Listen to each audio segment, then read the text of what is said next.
Frida Kahlo, the artist in the blue house. What a proud-looking woman. But she also seems a bit serious, with her hair pulled up and wound into a turban. Even her eyebrows, which meet in the middle, make her appear rather stern. But look more closely. Those same eyebrows resemble a bird in flight. In fact, birds are everywhere in this picture. 2 brightly colored parrots are perching happily on the woman's shoulders, and 2 more are sitting in her lap. Who could this woman be? Where does she come from? Who painted her? The woman in the picture painted her own portrait. Her name is Frida Kahlo, and she lived in Mexico. In her paintings, the artist tells the story of her life. The photo above shows Frida with other members of her family taken in her parents' garden when she was a little girl. In the painting opposite, the red ribbon in her hand leads to her grandparents. Frida's mother's parents, top left, were Mexican, and her father's parents, top right, came from Europe. They look very different, don't they? In the middle of the picture, Frida painted her parents on their wedding day. Little Frida is already in her mother's womb. When Frida was 18 years old, she was in a terrible accident. The bus she was traveling on ran into a streetcar, and Frida was badly injured. In this pencil sketch she made a year later, the crash can be clearly seen. Frida is lying on a stretcher, all bound up in bandages. The accident completely changed her life, forcing her to spend months in bed. It was during that time that she started painting to help deal with the pain and the boredom. Even years later, Frida often had to paint lying down in bed because she was too ill to sit up. Can you see who the people are in this painting? They are the artist's parents and grandparents. In this picture, Frida looks like an exotic princess. She is wearing the traditional costume of the Tehuana, a proud and confident people who lived in Mexico for many centuries. Frida always liked to dress up. As a young girl, she often wore men's suits, and when she was older, she dressed like a Tehuana woman. Lace frames her beautiful but serious face, and on her forehead, directly above her curved eyebrows, is the face of a man. His name is Diego Rivera, and he was also a famous Mexican painter. But why did Frida paint him as if he were inside her own head? Diego Rivera and Frida Kahlo met because Frida wanted to show the well-known artist her paintings and find out what he thought of them. Diego felt that she was a very talented painter. Frida and Diego soon fell in love and married.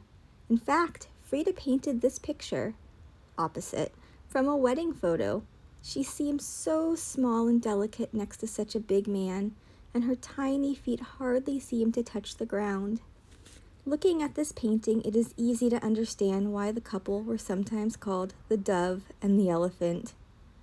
Frida admired Diego, both as a person and an artist. As this picture of Diego holding an artist seems to show, he was the great love of her life and can be seen in many of her paintings. There is so much to discover in this picture. Skyscrapers and factories, old buildings, a temple and a church, an overflowing bin, a telephone, a beautiful woman, a burning house, and a crowd of people. Can you tell where this is? Right in the background on the horizon, you can see the Statue of Liberty, which is in New York. When she painted this picture, Frida was no longer in Mexico, but had gone north with Diego to live in the United States. It shows how she saw the United States and how homesick she was during her stay there. This picture was made using a technique known as collage. Frida took lots of little pictures and joined them together, like puzzle pieces, to make one big picture. Some of the pieces are painted, whereas others have been cut out and pasted in. Diego and Frida lived in the United States for 3 years. Here, she had painted herself on the border between Mexico and the United States. These 2 countries were contrasting worlds for her. On the right, there are skyscrapers and factories. The American flag almost disappears in a cloud of smoke billowing out of the factory chimney stacks. To the left of Frida, there are ancient temples, mysterious sculptures, and the colorful Mexican plants. If you look closely, it is quite clear which of these two worlds Frida felt she belonged to best. In this photo, as in the painting, Frida is wearing a magnificent dress and is sitting in front of ancient sculptures of Mexican folk art. This was the culture of her homeland, which she longed for during the years in the United States. What a mysterious picture! Frida painted herself holding her husband, Diego, in her arms, making him look like a child who needs to be protected. Frida herself is embraced by a large greenish woman made of stone. This figure is Mother Earth, from whose body the trees and plants of Mexico grow. A mysterious creature with two strong arms clasps the earth. This is the universe, which links day and night, letting the sun and the moon shine at the same time. Frida painted the world the way it used to be shown in old Mexican legends. In the front of the painting, lying on the dark arm of the universe, is Frida's favorite dog, fast asleep on a bed of leaves. The dog's name was Mr. Xolotl, which may seem strange to us, but Xolotl was the name of a dog-headed god in ancient Mexico. As the story goes, Xolotl helped carry the dying across the wide river, dividing the land of the living from the land of the dead, and he stayed to watch over them when they were on the other side. The painting shown at the left is just as mysterious. A pretty young Mexican girl called Lucha Maria is sitting all alone in a big, wide, open space, holding a brightly colored toy airplane in her hand. But take a closer look and you will see something else. On the horizon, above the temples in which the Aztecs, the people of ancient Mexico, once worshipped their powerful gods, both the sun and the moon are shining at the same time. Here, as in many of Frida's paintings, the artist likes to tell stories about the history of her homeland. For the Aztecs, the sun and the moon, light and dark, and life and death, all help to keep the world turning. Is this a person or a plant? Frida is lying stretched out on a wide open plain where nothing seems to grow. The soil is dry and cracked. It seems impossible for anything to live here. But how strange! There are beautiful green branches and leaves growing through a hole in her chest, as if she is giving life to these plants herself. The artist was close to nature and felt firmly rooted in the soil of her homeland.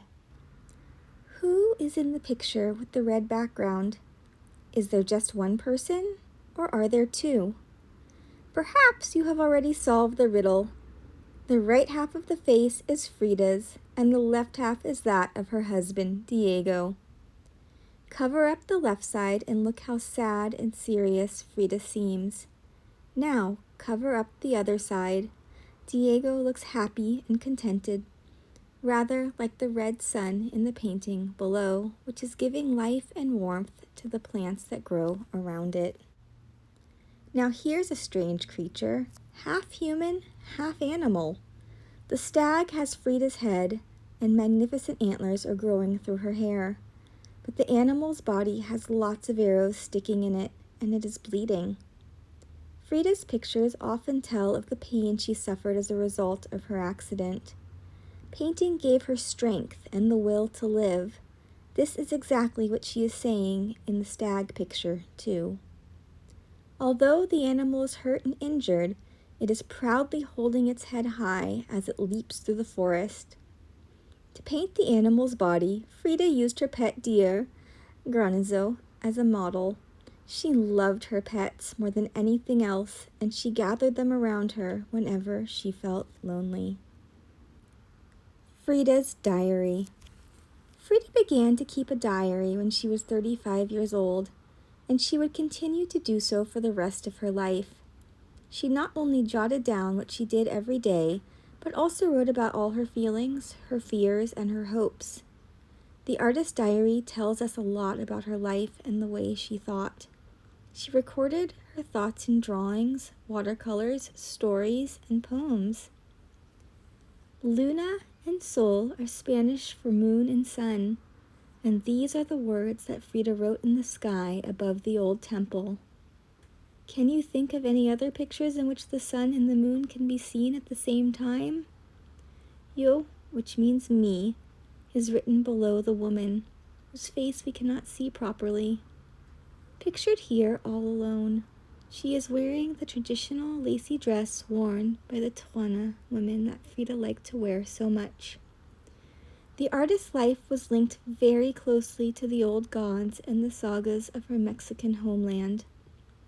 Frida painted a portrait next to the horse called the Jealous Woman. What do you think could have made her turn green with jealousy? These 2 pages from Frida's diary are dedicated to Diego. My Diego, I am not alone, she wrote next to the brightly colored drawing. Frida drew a frightening one-eyed monster opposite a woman looking at the stars. Real world is the translation of the words above the angels and the bird. Sundance was the name Frida gave to the animals having fun above on the right. We can also see some of the Mexican gods dancing. Can you find them? Frida's life. Magdalena Carmen Frida Kahlo y Calderon was born in Coyoacán, a suburb of Mexico City, on July 6, 1907. Frida had 1 younger sister and 2 older sisters. Matilda, Adriana, Frida, and Christina grew up in the Blue House in Coyoacán. When she was 6 years old, Frida became ill with polio. It left her with 1 leg shorter than the other, and she later tried to hide this by wearing long skirts. Frida was a very intelligent girl who did well in school and had hoped to study medicine one day. She was among the first women to attend one of Mexico's top schools, where only men had been allowed to study up until that time. But in 1925, something happened that changed her life. Frida had a terrible accident in which she injured her back badly and broke several bones. She had to spend many months in bed.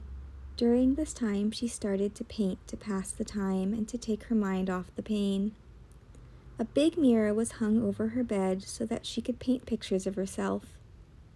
Although Frida had many operations, they did not really help her, and she suffered for the rest of her life because of the crash. By the time she met Diego Rivera, who was 20 years older than her and already a famous artist, Frida had recovered enough to lead a more or less normal life.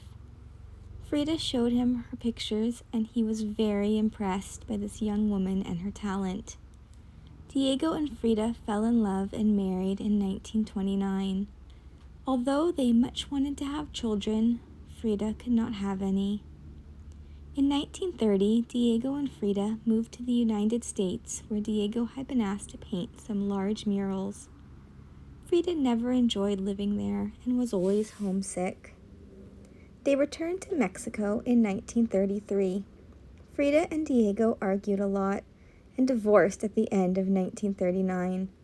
But 1 year later in San Francisco, they married each other again. In 1941, Frida's father died. Diego and Frida moved into the house where she was born, the Blue House in Coyoacán. Frida began teaching at an art school.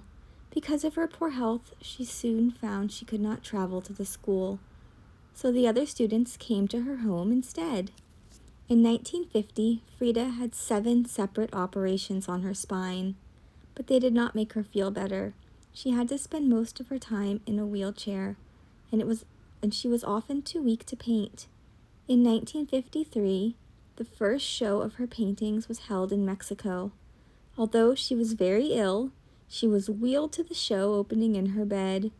A year later, Frida caught pneumonia and died on July 13th. Hundreds of people came to her funeral. Frida Kahlo has since become a very famous artist. Her home, the Blue House in Coyoacán, was opened as a museum in 1958.